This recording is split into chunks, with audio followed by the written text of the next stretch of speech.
ইরানে সরাসরি হামলা চালানোর বিষয়ে আলোচনা করছে ট্রাম্প নেতৃত্বাধীন যুক্তরাষ্ট্রের নবনির্বাচিত প্রশাসন ও ইসরায়েল।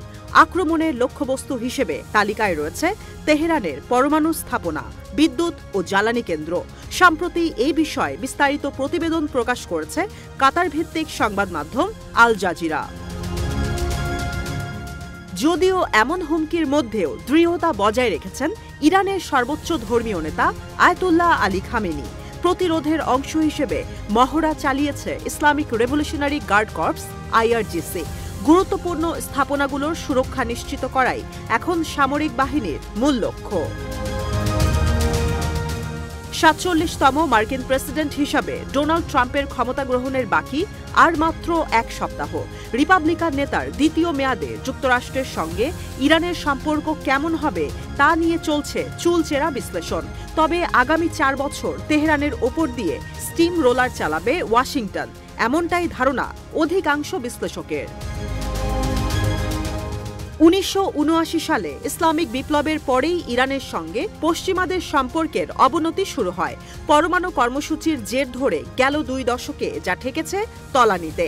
যদিও পরমাণু বোমা তৈরির কোনো পরিকল্পনা নেই, বারবার এমন দাবি করে এসেছে তেহরান। তবে বর্তমান পরিস্থিতিতে নীতি বদলের জন্য দেশটিতে আলোচনা হচ্ছে বলে উল্লেখ করা হয়েছে প্রতিবেদনে। মূলত পরমাণু ইস্যুতে ইরানি প্রশাসন দুই ভাগে বিভক্ত। এক পক্ষ যুক্তরাষ্ট্রের সঙ্গে আলোচনার মাধ্যমে পরিস্থিতি নিয়ন্ত্রণের কথা বলছেন, অপরপক্ষ দ্রুতই পরমাণু অস্ত্র তৈরির বিষয়ে তাগাদা দিচ্ছেন। দ্বিতীয় পক্ষের দাবি, ইসরায়েল ও তাদের মিত্রদের বিরুদ্ধে প্রতিরোধের একমাত্র মাধ্যম নিউক্লিয়ার ওয়েপন। ওয়াশিংটন ভিত্তিক থিঙ্ক ট্যাঙ্ক ক্রাইসিস গ্রুপের বিশ্লেষক নেইসান রাফাতির দাবি, দুর্বল হবার কারণে ইরান সমঝোতায় রাজি হলেও যুক্তরাষ্ট্র রাজি হবে কিনা তা এখনও নিশ্চিত নয়। সংকটের সুযোগে উল্টো তেহরানের ওপর চাপ প্রয়োগের মাত্রা আরও বাড়ানো হতে পারে। বর্তমানে ভঙ্গুর অর্থনৈতিক অবস্থার কারণে দুশ্চিন্তায় রয়েছে খামেনি প্রশাসন। ফলে যুক্তরাষ্ট্রের সঙ্গে আলোচনার মূল লক্ষ্য হতে পারে অর্থনৈতিক নিষেধাজ্ঞা তুলে নেওয়ার বদলে পরমাণু কর্মসূচি নিয়ন্ত্রণে আনা। বর্তমানে ইরানের ইউরেনিয়াম সমৃদ্ধকরণের পরিমাণ ৬০% বেশি। পরমাণু বোমা তৈরিতে যা কমপক্ষে ৯০% প্রয়োজন। রাফাতির ধারণা, ট্রাম্পের দায়িত্ব গ্রহণের আগে মাত্র কয়েকদিনে ইউরেনিয়াম সমৃদ্ধকরণ সর্বোচ্চ পর্যায়ে নেয়ার চেষ্টা করবে ইরান।